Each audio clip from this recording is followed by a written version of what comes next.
چند دنوں میں پاکستان کے 17ویں آرمی چیف کا اعلان ہونے والا ہے۔ پاک فوج کے سربراہان کی فہرست پر نظر ڈالی جائے تو تقسیم ہند کے بعد lieutenant general Sir Frank Walter Messervy پہلے سربراہ تھے جو اگست 1947 سے فروری 1948 تک اس عہدے پر فائز رہے۔ ان کے بعد جنرل ڈاگلس ڈیوڈ گریسی نے فروری 1948 سے اپریل 1951 تک پاک فوج کی کمان سنبھالی۔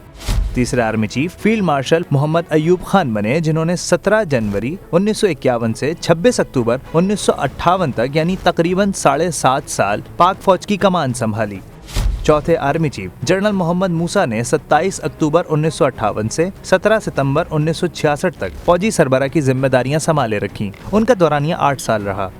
جنرل محمد یحییٰ خان 18 ستمبر 1966 سے 20 دسمبر 1971 تک ملک کے 5ویں آرمی چیف رہے۔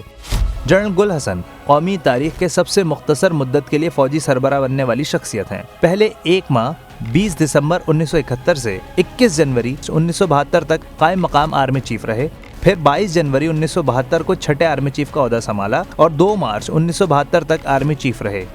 7ویں army chief general Tikka Khan 3 March 1972 سے 1 مارچ 1976 تک اس عہدے پر رہے۔ اس کے بعد جنرل محمد ضیاء الحق 1976 سے اگست 1988 تک یعنی 12.5 سال کے طویل عرصے تک 8ویں آرمی چیف کے طور پر اس منصب پر رہے۔ اس کے بعد طیارے کے حادثے میں جنرل ضیاء الحق اور بڑی تعداد میں فوجی افسران کی شہادت کے بعد جنرل مرزا اسلم بیگ اگست 1988 سے اگست 1991 تک 9ویں آرمی چیف رہے۔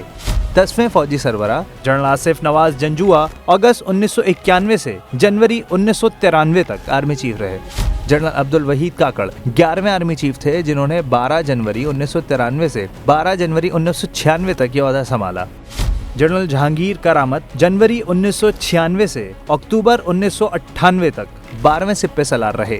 جنرل پرویز مشرف اکتوبر 1998 سے نومبر 2007 تک یعنی 9 سال تک 13ویں آرمی چیف رہے۔